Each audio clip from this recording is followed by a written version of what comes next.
After the great feedback on my last day trading video, I decided to record a new video with 4 brand new day trading strategies. We're gonna do multi-time frame trading, I'm gonna cover price action patterns, we do trend following and continuation trading, and I will stay mostly between the 1 minute and the 5 minute for entries.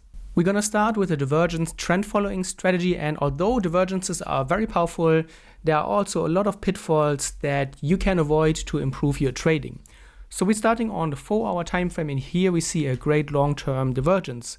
Whereas the price is making lower lows here on the upper side, the RSI with the default 14 period setting is making higher lows. So the price action and the indicator are not agreeing, and this is what we call a divergence in trading. However, not all divergences lead to great price reactions. And here on this bearish divergence, the idea is that you are looking for bullish opportunities. However, as you can see previously, there were already some divergences, but the price never rallied higher. So there are 2 filters which I would recommend for your trading to filter out false divergence signals. First of all, you want to make sure that you are trading on the right side of the moving average. This is the 50 period EMA, and what I would recommend is that as long as the price is below the higher time frame 50 EMA, you are not looking for buying opportunities. And also, as long as the market is continuing to make lower highs, as in this case, you can see we have a high here, here, here, here, and here, and now we have an equal high. As long as we are making lower or equal highs, you're not looking for buying opportunities either. So you want to make sure that the price is breaking above the moving average and also clearing a high. That can already improve your chances of finding better trend following divergence trades. Shortly after, you can see the price now made a significantly higher low, which is a great first signal. The RSI is now well above the 50 midline, which is also a good bullish signal. And we are seeing here the breakout above the moving average and above the recent high. So the market is now clearing the resistance, and at that point, I would go to a lower time frame and look for trading entries and for creating a trading plan. So when we go to the lower time frame, the 5 minute, this is how it looks like. We see that the market has been rallying higher. This is the higher time frame resistance area. The market shot higher, made a pullback, and the first very simplistic entry is that you just wait for the market to clear the high, and then you look for a bullish continuation entry, which happened here, right? The market made its first push, we have a pullback, and then on the breakout you go for the first wave. However, what is often also a good trading approach is to wait for the first longer term consolidation. So after the breakout, you can see the market made a first big push. We have a first impulsive wave, and then followed by the first impulsive wave is here the first correction. The correction often, not always, but often touches the moving average. This is also the 50 period EMA. We also have here a trend line. We could maybe say that we have something like a flag or a wedge pattern. Then we have the breakout out of the trend line. We retest the moving average and also the upper part of the flag of the trend line, and then we shoot higher in an engulfing candle. This could have been used as an entry, and then you look for 2-to-1, 3-to-1, or if you are looking for a trend following runner, then you could also decide to work with an open-ended take profit target where you trail your stop loss but you don't have a fixed target. That could also be an option.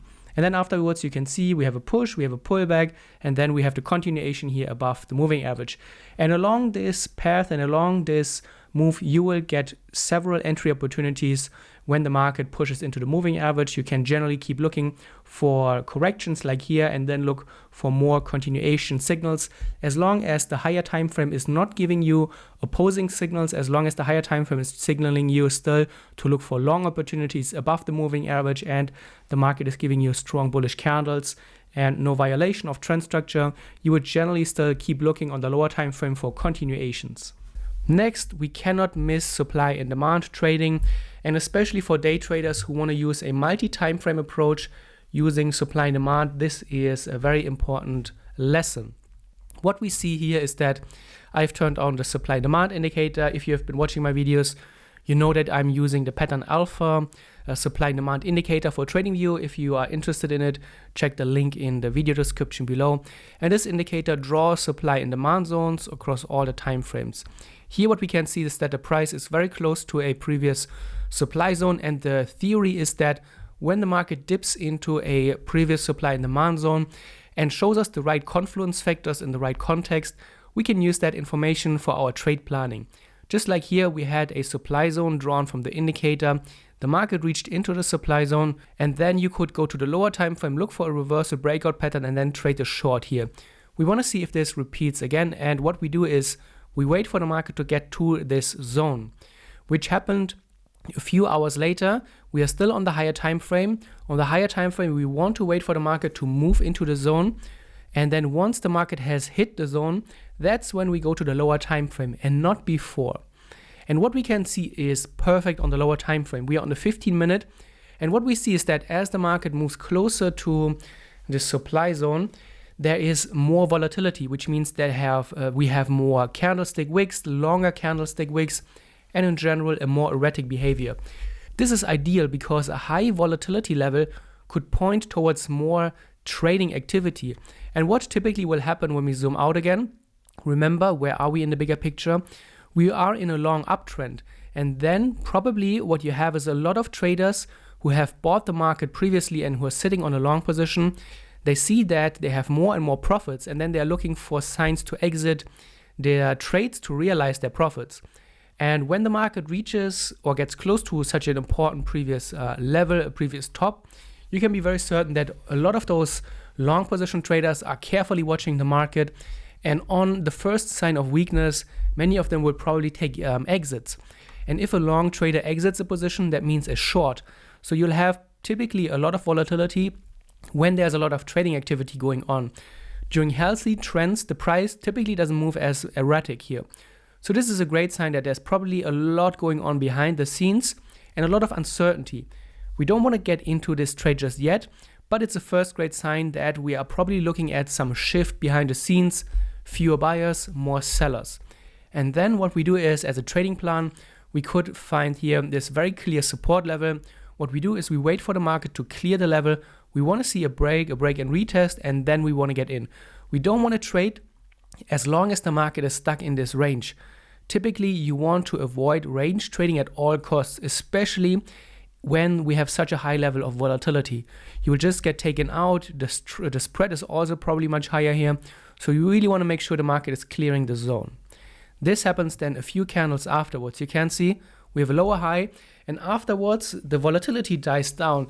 Probably a lot of those buy traders are now have left the market. There's not a lot of buying interest left in this market, which makes this more orderly now, as mostly sellers are left. We have the breakout, we have the pullback, and then if you're waiting for the pullback, this could have been used as a very precise entry. You can see we're retesting here with this candle previous lows, and then the stop loss typically is placed here back within the range. Target wise, you could look left, and here is a previous important resistance level. Here's also a supply zone, which is or demand zone, which is a little bit further away, but in this case, we already get a 4.4 reward to risk ratio by targeting those previous resistance levels. And you can see the market eventually first made a push back inside of the trade. We didn't break the level. That's why you want to make sure your stop loss is inside of the range. And then you can see we are seeing a nice movement here to the downside. The market pushed into the previous support and then jumped higher with a very high open. But in this case, I just want to show you the theory of the trade, how to approach it with a top-down approach. Before we continue with the video, I want to show you my new trading program. I call it the Tracademy. And this is the ultimate all-in-one trading education program. What you will find here is a completely new trading course. I've recorded over 80 videos with brand new trading content. The videos in this trading course have never been shared anywhere else before, and I go way deeper than in all of my YouTube videos. Also, you get mentored directly by me. I'm not using other teachers, I'm not using other coaches. I'm the one that you're always interacting with. There are live webinars taking place almost every week, and there's also a private community with other traders from all around the world, and also me. I'm interacting with all of my traders in the Tracademy directly and personally. So you join the new video course, you get personally mentored by me, you have new trading strategies. They are completely brand new strategies. I've never shared the videos before. They are for swing trading, day trading, and for all the time frames. There's a great and supportive community. It works for Forex, commodities, cryptos, and also indices. Everything that I've learned mentoring traders for the last 8 years and having been trading myself for over 15 years is included in this course. There's also a certification program.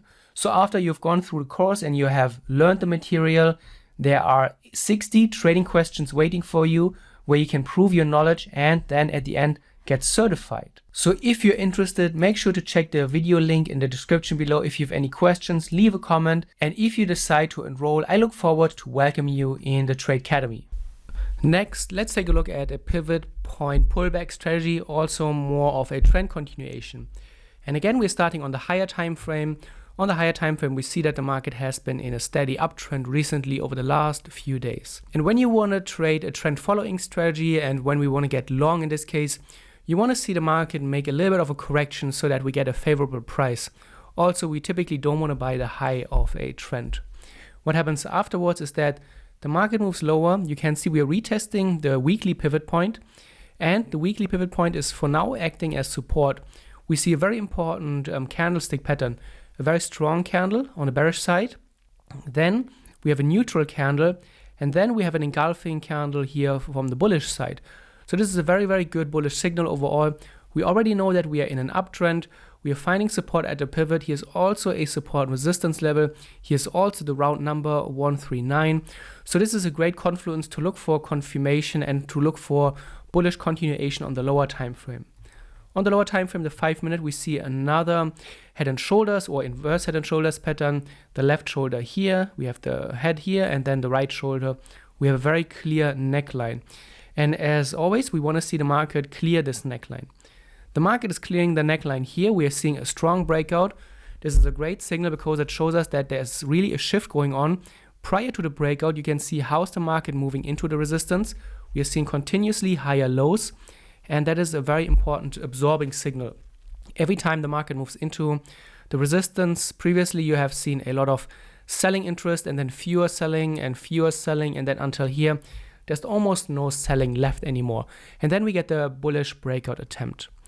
For a target, you could look left. Here is a very important supply area, which makes for an obvious target.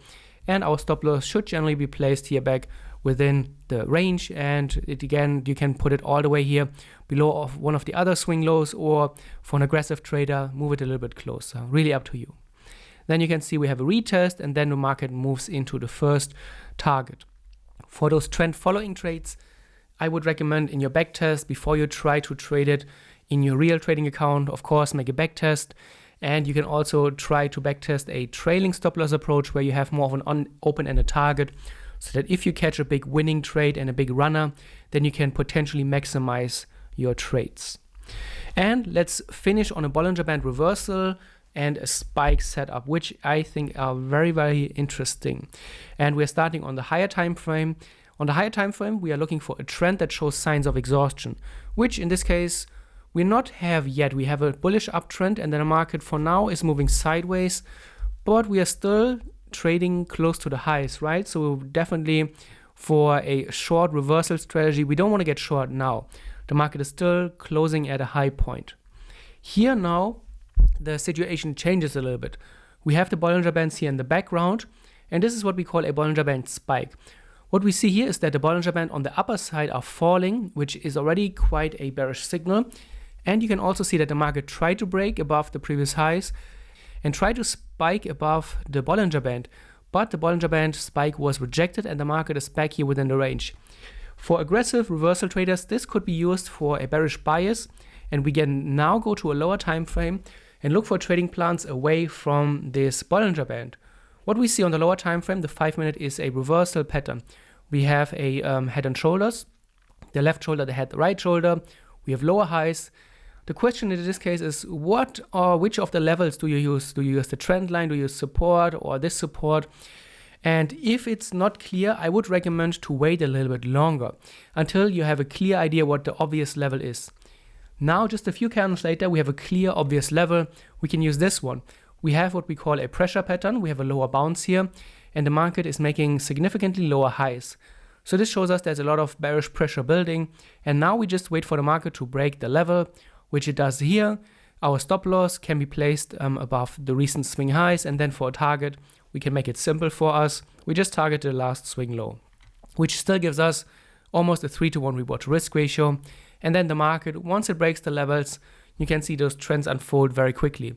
And the trades often unfold quickly, not always, of course, but within those range patterns, within those head and shoulders, inverse head and shoulders, wedges, where the market is moving sideways and where we have a range market, typically when the market exits such patterns, you will often see a very strong release of momentum, because here a lot of trading has been going on, the buyers and the sellers have been battling behind the scenes, and then one side of the market withdraws. In this case, we don't have buying interest anymore, we only have sellers left, and the sellers have consumed all of the interest. Probably also a lot of people who bought the market up are now taking profits, so there's really no one left to want to buy this market, and then you will see a very quick release of momentum.